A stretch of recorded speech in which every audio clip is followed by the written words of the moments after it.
सावरकरांचं आलं तर सावरकरांची जयंती, सावरकरांची पुण्यतिथी, भगतसिंग, राजगुरू, पण काही ट्रान्सपोर्ट घालून कलकत्त्याच्या रायटर्स बिल्डिंग कसं म्हणतात.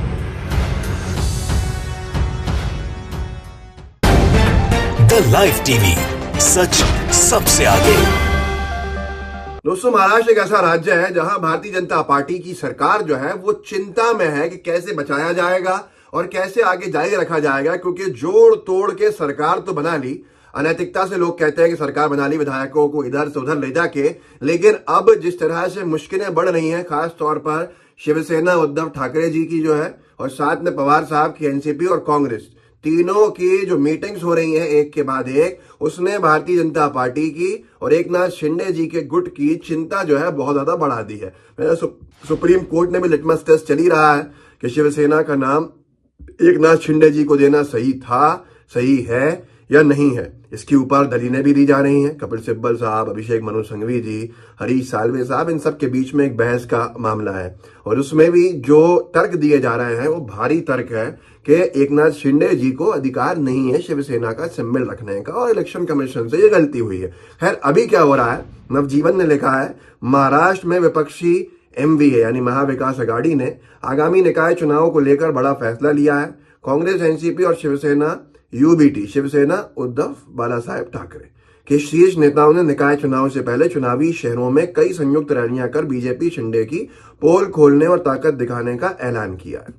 और इसके साथ साथ रत्नागिरी में जिस तरह से भीड़ हुई है, महाविकास अघाड़ी का कार्यक्रम हुआ, उद्धव ठाकरे साहब का संबोधन चला और उस भीड़ की ये तस्वीर आप देख सकते हैं जिसमें ऊपर से लिया गया है, फ्लड लाइट्स दिख रही हैं और लोग ही लोग दिख रहे हैं, लोग ही लोग दिख रहे हैं. ये किसी और की रैली नहीं है, बल्कि जिस रैली को महाविकास अघाड़ी और खास तौर पर उद्धव ठाकरे साहब संबोधित कर रहे हैं, ये वहां की भीड़ है, जिसपे दीपक शर्मा ने वीडियो डाल के एक तंज कसा है. मैं वीडियो भी आपको दिखाऊंगा और खुद आप देखेंगे कि कैसे बीजेपी की और एकनाथ शिंदे जी की मुश्किलें थमने का नाम महाराष्ट्र में तो नहीं कर रही हैं.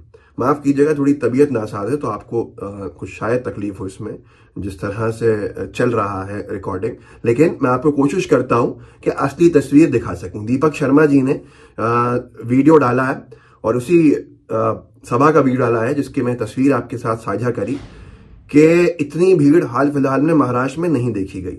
और ये भीड़ उस ठाकरे की रैली में आज रात थी जिस ठाकरे को चुनाव आयोग ने शिवसेना का नेता नहीं माना. चुनाव आयोग के फैसले पर यह जनसैलाब अब सवाल है. आप देख लीजिए कि कौन नेता है और किसके साथ लोगों का समर्थन है, जिससे कि बीजेपी के लिए चिंता बढ़ना बहुत वाजिब है, स्वाभाविक है, क्योंकि हालात जो है शायद बहुत अनकंट्रोलेबल बीजेपी के लिए है कि उनको लगता होगा कि एकनाथ शिंदे भीड़ ला पाएंगे, लेकिन भीड़ उनके पास ना होके महाविकास अघाड़ी के साथ है. और उसका एक लिटमस टेस्ट में भी महाविकास अघाड़ी और कांग्रेस ने कमाल करके दिखा भी दिया. जो पूना के उपचुनाव, कस्बा के उपचुनाव का जो परिणाम था, जो बीजेपी के गढ़ में सेंधमारी हुई, वो मैं आपको बताऊंगा आगे. लेकिन पहले ये वीडियो देखिए, जो सभा का वीडियो है, और लोग देखिएगा, बहुत बड़ा है, पूरा नहीं दिखा सकता, लेकिन थोड़ा सा देखिए इस वीडियो को. भारत माता म्हणजे कोण, काय होतं सुर्वेंच्या डोळ्यासमोर, काय असतं जेव्हा सैन्य तिकडे लढत असतं, गोळ्यासमोरून येत असतात, अंधारामध्ये स्फोट होत असतात. आता साधा एक दुसरा ढमतन झालं की मी एक क्षणभर दचकलो, तिकडे ताळोखात काय होईल आणि काय नाही सांगता येत नाही, तरी सुद्धा ते लढत असतात. ते भारत माता. तो आपने देखा दोस्तों किस तरह से बीजेपी की इस भीड़ ने नींद उड़ा के रख दी है, पैरों के नीचे से जमीन सरका के रख दी है. और उसका सबसे बड़ा प्रत्यक्ष प्रमाण यह है जो विधानसभा का उपचुनाव हुआ, उसको लेकर दिनेश डांगी ने लिखा, विधानसभा उपचुनाव में कांग्रेस ने तमिलनाडु, बंगाल और महाराष्ट्र में एक सीट जीती. बंगाल में खाता खुला, महाराष्ट्र में भाजपा के गढ़ कसबा सीट पर कांग्रेस 30 साल बाद जीती. इसी को लेकर सुमित सांगवान ने कपिल मिश्रा के एक ट्वीट को कोट करके लिखा, जिसमें कपिल मिश्रा ने लिखा था, आदरणीय उद्धव ठाकरे जी, गौमूत्र पर आपकी टिप्पणी आदि आदि इन्होंने लिखा था. सुमित सांगवान ने लिखा, कस्बा पेट उपचुनाव में बीजेपी की हार के साथ ही उद्धव ठाकरे ओए उद्धव से आदरणीय उद्धव जी हो गए. देखते जाइए, जैसे जैसे महाविकास अघाड़ी महाराष्ट्र में मजबूत होती जाएगा, बीजेपी वालों का मस्तिष्क सही जगह पर आने लगेगा. उपचुनाव तो झांकी है, 2024 अभी बाकी है. इसीलिए बीजेपी आज की तारीख के अंदर लोग कहते हैं कि मुस्लिम समुदाय के जो गरीब लोग हैं उन पर डोरे डालने के प्रयास कर रही है कि कैसे उसको सामने विपक्षी दलों का वोट तोड़ने में सफलता मिल जाए और खुद के पास जो ये नुकसान हो रहा है महाराष्ट्र में, बिहार में गठबंधन टूटने से, वो नुकसान की भरपाई किसी हाल में हो जाए, क्योंकि हिंदी पट्टी भी बीजेपी के लिए बहुत अच्छी नहीं दिख रही है। खासतौर पर छत्तीसगढ़, मध्य प्रदेश, इन्होंने बीजेपी की नींद उड़ा के रख दी है। और आने वाले समय में आप देखिएगा और कितना बीजेपी को झुकना पड़ेगा। किसानों ने तो वैसे ही मोर्चा खोला हुआ है। कहां पर? महाराष्ट्र में। नवजीवन ने लिखा, एकनाथ शिंदे सरकार की प्याज किसानों के लिए 300 रुपये क्विंटल सब्सिडी की घोषणा को खैरात करार देते हुए महाराष्ट्र के हजारों फार्मर्स किसानों ने नासिक से मुंबई तक पैदल मार्च शुरू कर दिया है। राज्य के किसान 5 साल में तीसरी बार अपनी मांगों के लिए सड़कों पर हैं।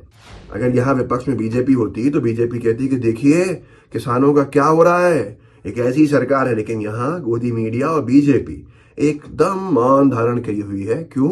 क्योंकि यहाँ सरकार गलत तरीके से बीजेपी ने बनाई है और बीजेपी की और शिंदे जी की सरकार को बचाने का जो ठेका लिया हुआ है गोदी मीडिया ने, तो वो ये सारी चीजें आपको नहीं दिखाएंगे।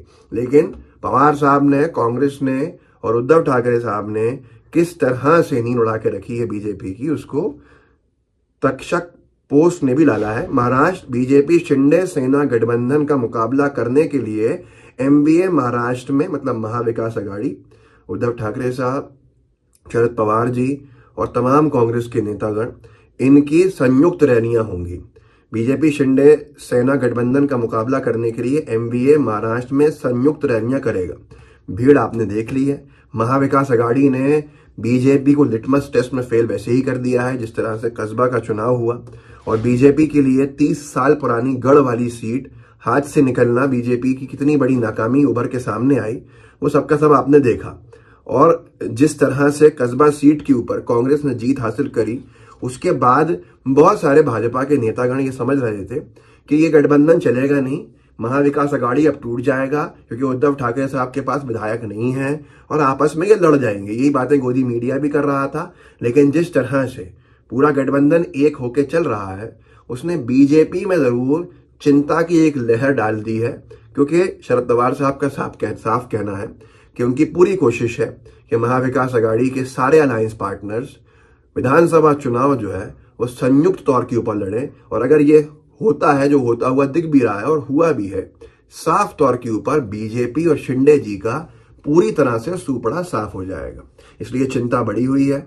एमवीए की मीटिंग के बाद से बीजेपी को जितनी बड़ी हार दिख रही होगी वो बहुत स्वाभाविक है जो होने वाली है। इस वीडियो को आगे बढ़ाइएगा, लोगों को जागरूक कीजिएगा, व्हाट्सएप ग्रुप्स होंगे उनमें शेयर कीजिएगा और बताइएगा कि असली ताकत महाराष्ट्र में बीजेपी के पास नहीं बल्कि विपक्ष के पास है, जिनसे सरकार को छीना गया। छीनी हुई सरकार चुनाव तक चलती है, चुनाव के बाद उस सरकार का फैसला जनता करती है। व्हाट्सएप ग्रुप्स होंगे उनमें शेयर कीजिएगा, लाइव टीवी को सब्सक्राइब भी कीजिएगा, बेल आइकन भी दबाइएगा। जय हिंद, जय भारत।